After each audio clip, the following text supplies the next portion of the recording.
About responsible leadership. You can be a great leader. Be faithful to others and be welcoming to others. Listen to others first. Put yourself in the other person's shoes, understand, be considerate, and be willing to forgive other people's faults and mistakes. Let's lead by example in anything that can help others. But you shouldn't expect any reward. Let's cultivate tolerance. When you see a person, always praise the person's strengths and potential, interpret everything with good intentions, and try to think positively. Always keep a positive and active attitude.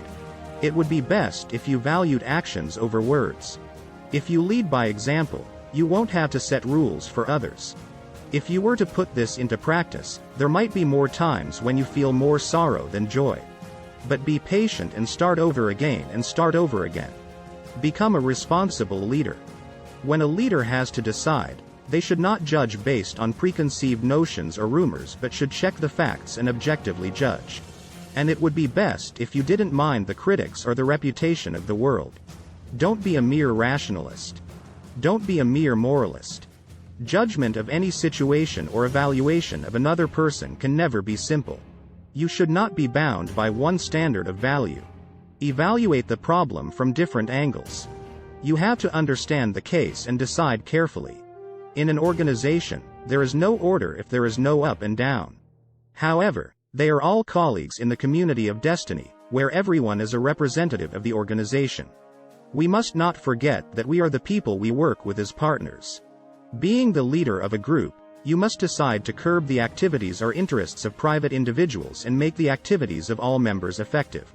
We must cast away self-centered egotism or selfishness and determine what is right objectively and fairly. A great leader should not be entangled in immediate profit.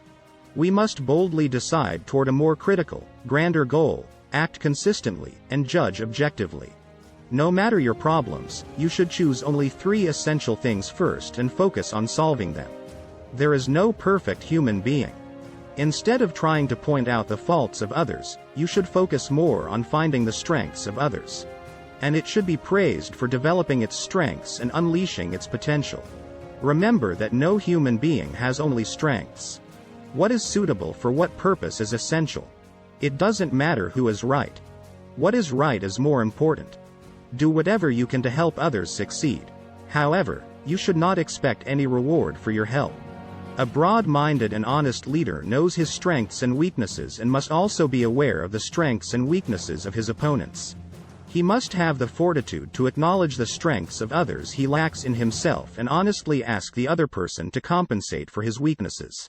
When faced with a crisis, it is best to have a confident leader's conviction and positive attitude to draw out the hidden strength of group members. If you become a leader, you should suppress your individual activities as much as possible and strive to make the group's activities effective and efficient.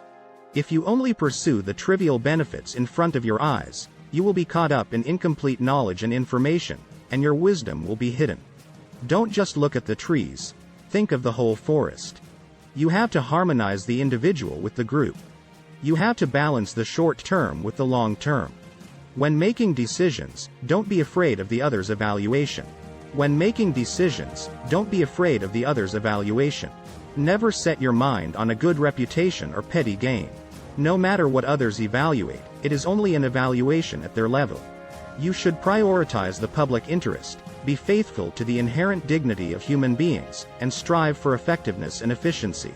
So accept the result, and that's it. You can become an example of the responsible leader. Have a beautiful day.